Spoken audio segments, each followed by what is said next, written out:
offhand jams. I even want some bad stuff. We're gonna roll the garment, lock your hips, and all those things. Okay. So we want to really make sure that we capture those things, so it really keeps. It sounds unbelievable. My other question is, does the game in this version punish teams for not matching up personnel-wise? Oh yeah, it will. Now here's the thing about we just talking about the match. Well, we got the auto flip. Now that was a polarizing thing for our community guys we bring to the studio. You guys are probably familiar with Game Changer program. Shopmaster and all. And Shopmaster, he was one of the guys when I first showed it. Hey, look, Shop. Okay, we got fire zone. We got to rotate to where the fire zone is coming from. So I need my safety to the pass string. But he's like, hey, I don't want my safety over there. I want him over here based on the way the play looks in play call. But Shop, that means you're going to have a defensive tackle dropping on a vertical carry with number 2. Yeah. So yes, you will get. Now, granted, the play might work, but you will have to be cognizant of those matchups. And that's, I told the guys, I explained to the Game Changer, guys, we didn't sit around one day and just start thinking, okay, how can we agitate the Game Changer? No, this stuff is grounded in real football concepts. So those matchups, those things are done to make sure that we're matched up correctly. That's why we want the rotation to go to the passing string. So that when we get a vertical carry by number 2 or seam or number 1 guy, we're matched up. Right. So that makes a big difference in the way it's played. So what's your philosophy on the whole ball hawk, defensive assist, heat seeker stuff? Because in our league, we like to turn it off and try to...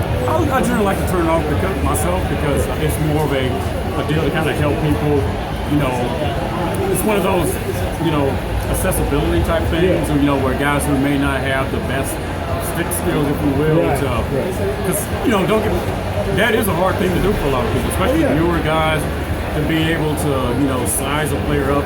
Think about it in real life, open field tackling. Oh yeah, that's a hard thing to do. So those features definitely help in that regard. The ball hawk and the did you guys try SWAT mechanics and things like that? I haven't had a chance to try that. Well, I love those this year because those, especially the SWAT mechanic, that's a direct counter, if you will, to the aggressive catch up that last year. So you're holding X, and that ball's up in the air. You have a chance now to help dictate the outcome, at least be in a position to better defend that. So I'm all for a lot of those mechanics. Now, with that being said, the mechanics are great, but I want the underneath logic first and foremost, the AI, especially defensively. Offensively, Coach Wilson, he always likes to say, well, an offensive player, and this is what he teaches quarterbacks, offense, we always have the 2 advantages. We know the snap count, we know where the ball is going. Defense, you have 2 advantages. You can move around pre-snap, and there's some different things from a technical standpoint that you're allowed to do, grabbing and things of that nature, as it relates to up front. So, an offensive user, where you're going to snap the ball, you can click on, you can ball, you can use your special moves for the ball carrier. As a defensive user, you're more reliant upon your CPU teammates to do the correct thing. Sure. So you're focusing on the quarterback initially when you're on defense, but then once the ball is snapped, all of a sudden your attention goes to the ball, and the last thing you want to look up and see, oh crap, there's a guy running free through my secondary. So there where we want to make sure that the AI defensively is, sound. Yeah, play stuff correctly. So therefore, you're not as reliant on those mechanics. Because I think in the past, not to take anything away from anybody who worked on the game in the past, and I was too. I think, the mechanics were obviously meant to have fun, and these are things we have to do, but they're also, kind of help cover, mask some of the AI issues. But now, those things are balanced out. I noticed the cover 3 used to have a big hole in it, and that's shored up a lot this year with recognition of plays. We used to always be seen. So I can give you guys a couple of hints on the cover 3. boy. We've already talked about the match, so you guys obviously coaching and you fully aware of that, the Nick Saban skate adjustment, the Mabel and trips and whatever. But even in our standard cover 3 concepts, we have little nuances like we have a 4 strong deal that we play out of trips. If we get the back to the trips, or if we come out like let's say a single back or a pistol, and the back releases to the trips. Well, our base cover 3 you'll get the skate adjustment. Okay. So if they run 4 verticals and the back is to the trips, when you'll get the backside hook curl player, he'll match or number 3 going vertical, that 3 up is 3. Oh, okay. Front side hook curl player, he'll drop 20 yards in the seam to number 2. We get a nice jam and reroute or number 2 by the flat player.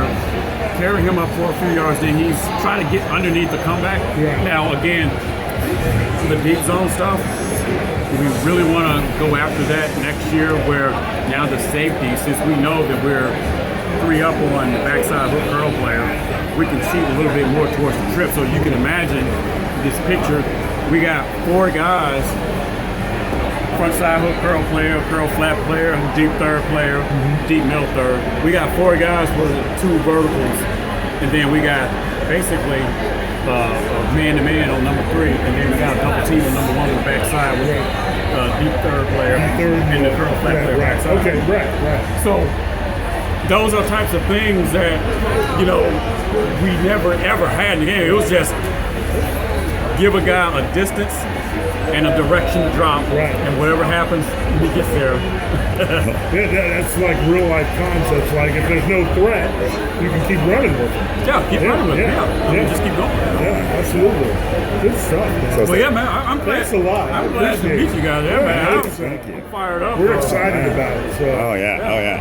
So definitely, well, definitely, man. I'm going to be definitely looking for y'all on Twitter. Yeah, Look for the absolutely. MXFL. I'm gonna hit you up and right when we get out of here. So And if y'all got any comments, feedbacks, please, by all means, especially put it like this. I get hit up on Twitter a lot by guys who never played, never covered. Right, They right. read a couple of blogs, then they'll send you all these things about, hey, we're supposed to do this. And you guys know. But people like you guys who actually coach and play and things of that nature, you'll probably notice on my timeline, I probably rarely ever talk about Madden. You'll see that I'm always talking about, and I'm interacting with actual high school and even some college coaches on my timeline. oh yeah. So when they send me feedback through a direct message or something along those lines, especially if they play Madden, I wholeheartedly, 1,000% take that into account, communicate back and forth, and then, I'll ask a lot of questions to make sure that we're getting the concept correct as they were basically. Yeah, man, it's been great. Yeah. We love the resume. Thank you very much for taking the time. We appreciate it. Appreciate it. We'll probably be back. Hey, Oh yeah, we're not going nowhere. Don't judge us. Thank you.